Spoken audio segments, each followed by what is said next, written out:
जियो, Airtel, VI, इनके office में जाओ और जॉब के लिए उनसे बोलो मुझे सिम पोर्ट करना यानी ये जॉब चाहिए, जो छात्र लगा के दुकानों पे या कहीं कहीं लगा के खड़े होते हैं। तो वैसी अगर जॉब पानी है तो ऑफिस में जाकर उनसे बात करो और आपको वो आसानी से आईडी बना देंगे और आपकी आईडी चालू हो जाएगी और आप अच्छा खासा पैसा अर्न कर सकते हैं। तो इसी प्रकार से दोस्तों आज मैं आपको बताने वाला हूँ कि हम भी गए थे और मेरे साथ क्या हुआ और मेरी आईडी क्यों नहीं बन पाई, और बहुत सारे लोग जो कर रहे होंगे वो हमें इसके बारे में ज़रूर बताएं। देखो, मैं आईडी बनवाने के लिए गया था, बंदे ने आईडी बनवाने के सारे डॉक्यूमेंट बनवाए मुझसे, जो क्या बोलते हैं, जो भी है सारे डॉक्यूमेंट बनवाए।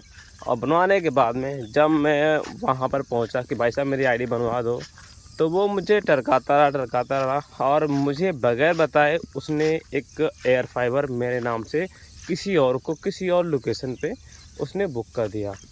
और मैंने गलती से, मैं सोचा वो आईडी बना रहा होगा, तो मेरे वो उसने ओटीपी शेयर की और एयर फाइबर की इंस्टॉलेशन की मैंने बता दी और वो वहाँ पे फिट हो गया। तब मुझे देखा उस ओटीपी को कि इसमें तो एयर फाइबर का ही ओटीपी आया है। तो भाई मुझे लगा कि तुम्हें ऐसा फ्रॉड हो रहा है, तो मैं उसको तुरंत फ़ोन किया, बोला हाँ ये ऐसा किया था हमने, कुछ नहीं और ये हट जाएगा। तो हमने कहा हट तो जाएगा ही जाएगा, लेकिन सर ऐसा क्यों हुआ, क्यों भाई मुझे बगैर बताए, मुझे बताया तो होता। तो मैंने उसका नंबर वहाँ से हटाने के लिए मैंने बताया कि मैं नंबर में हटा दो, तो वो उसने नंबर नहीं हटाया। तो 2-3 दिन बाद मैंने खुद हटा दिया। तो कंपनी की तरफ से मैंने फ़ोन हेल्पलाइन नंबर फ़ोन करके अब और मैंने वहाँ से हटवा दिया।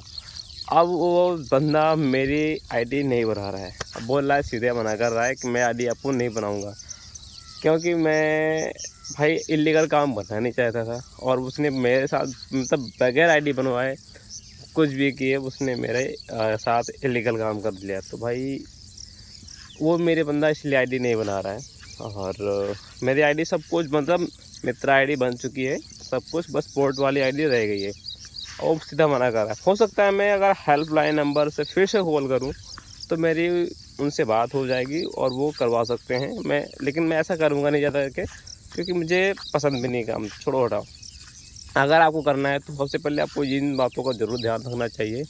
जैसे आपने आईडी जो बंदा हो, अगर आपके गांव पड़ोस दोस्त यार हो तो वो भाई नहीं करवाएगा मेरे हिसाब से। मेरा वो दोस्त है था, मेरे गांव का पड़ोसी था, तो मेरी अच्छी जान पहचान थी 2-3 सालों से, लेकिन पता नहीं क्यों और ऐसा हो गया और सब खत्म। तो यही है कि अपने बंदे लोग जो होते हैं, वो बंदा खुद मुझसे बोला कि मैं अपने यहाँ के बंदे को इसीलिए नहीं लगवाता हूँ, मेरे इतना रुपया घाटा करवा दिया तुमने, ये है वो है, वो मतलब बहुत कुछ बोला। मैं शांत वहाँ से निकल आया। तो मैंने सोचा, मेरे दिमाग में ये आया कि यार जो होता है लाइफ में ना वो अच्छे के लिए ही होता है। तो हमने वहाँ से ये सोचकर निकल आया।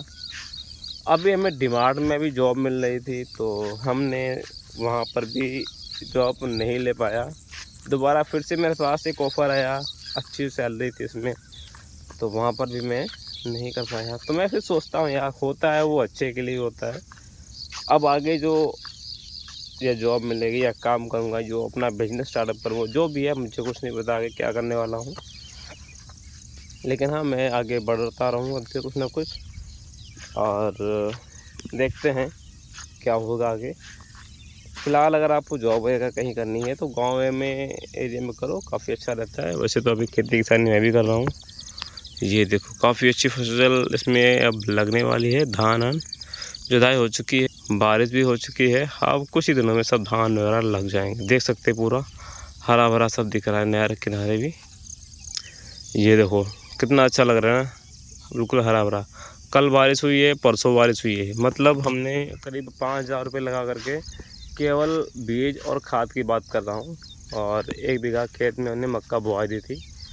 अब मक्का बोने के बाद में भाई साहब उसमें तुरंत पानी बरस गया, पूरा खेत पानी पानी से भर गया। फिर दूसरे दिन ख़त्म हुआ, फिर पानी भर गया, 2 दिन पानी लगातार भर गया भाई। तो डर लग रहा है कि यार पैसा बर्बाद ही नहीं जाए। और खेत लिया ढलाई पे, तो वो खेत अगर खाली रहेगा तो भाई उसमें ही बेकार ही रहेगा और मक्का सब ख़राब हो जाएगी, बहुत बड़ा घाटा हो जाएगा। तो किसानी में भी हर काम में भाई रिस्क है, जॉब पाने में भी रिस्क है और जॉब करने में भी रिस्क है। जॉब छोड़ने में रिस्क है। तो रिस्क तो हर चीज़ में है, बिजनेस में रिस्क है, हर चीज़ में रिस्क है। अभी खेती किसानी कर रहा हूँ, लोग कहते हैं खेती किसानी में नहीं भाई, उसमें तो बहुत ही रिस्क है। उसमें थोड़ा बहुत मिल भी जाएगा। तुम जॉब में है, 1 महीने कटेगी सैलरी, 2 महीने कटेगी, इसमें भाई ना पूरे कभी-कभार 6-6 महीने की मतलब काम का जो पैसा मिलता है वो हट जाता है। सैलरी में क्या है, वो 15 से 20 से ज़्यादा हो जाती होगी, 30,000 सैलरी होगी। और लोग किसानों की भाई बहुत बड़ी महँगी-महँगी फसलें होती है, जो लागत लगाते हैं वो तीर का भी जाता है, जो मेहनत करते हैं वो भी जाता है, और जो मिलने वाला होता है प्रॉफ़िट वो भी जाता है। तो ये सब चीज़ें हैं। खेती किसानी में बहुत बड़ा नुकसान है। और दूसरी बात है, इस टाइम पेट्रोल क्या बोलते हैं, सिंचाई के लिए डीजल नहीं मिलता है। अब इस टाइम बुआई के टाइम में भाई खाद नहीं मिल रही, किसानों को बहुत सारी समस्याओं का सामना करना पड़ता है, मौसम का भी सामना करना पड़ता है। अगर बुआई कर दी जैसे कि मैंने, और पानी बारिश हो गई, अगर बुआई नहीं करता, मुझे पता लग रहा था कि आज कल बारिश होगी, अगर बुआई नहीं करता तो मेरी मक्का पछेल जाती और काफ़ी बड़ा उस भी नुकसान होता। तो मैंने कहा चलो बो देते हैं, देखा जाएगा, जो होगा वो अच्छे के लिए होगा ना। तो पता नहीं क्यों मुझे ऐसा लगता है हर बार कि मेरे साथ ही ऐसा गलत क्यों होता है। शायद मेरी किस्मत ख़राब है, या फिर मैं काहिल हूँ, निकम्मा हूँ, नाकारा हूँ, कुछ नहीं कर पाऊँगा यार लाइफ में। ऐसा कभी-कभार लगता है यार, ऐसे जब चीज़ें होती हैं मेरे साथ में ना, मेरे ख़्याल से मुझे ऐसा लग रहा है कि मैं इतना बड़ा हो चुका हूँ और अपनी कमाई का पैसा अभी मम्मी-पापा को नहीं दिया हूँ। मुझे ऐसा लगता है बहुत ज़्यादा दिया भी होगा, 3-4 हज़ार मुश्किल को ही दिया होगा, इससे ज़्यादा नहीं। और मैं दुकानों पे मतलब दुकान लगाया करता था, उसमें दिया था थोड़ा बहुत पैसा, जो मेले वगैरह में दुकान लगाते हैं खिलौने की। सोच रहा हूँ कि कल मैं जाऊँगा वहाँ, कानपुर से थोड़ा बहुत सामान मिलेगा तो लाऊँगा, नहीं देखने जाऊँगा अगर कैसा क्या रहता है, तो वहाँ पर भी जाऊँगा, काफ़ी अच्छा रहेगा। तो माल लूँगा वहाँ से और अपने गाँव में एरिया में बेचूँगा, क्योंकि बेचने से काफ़ी अच्छा अपना नॉलेज बढ़ता है, लोगों से बातें करता हूँ, कॉन्फिडेंस आता है। तो जो चीज़ें हैं, हर चीज़ हर बार नया करना चाहिए।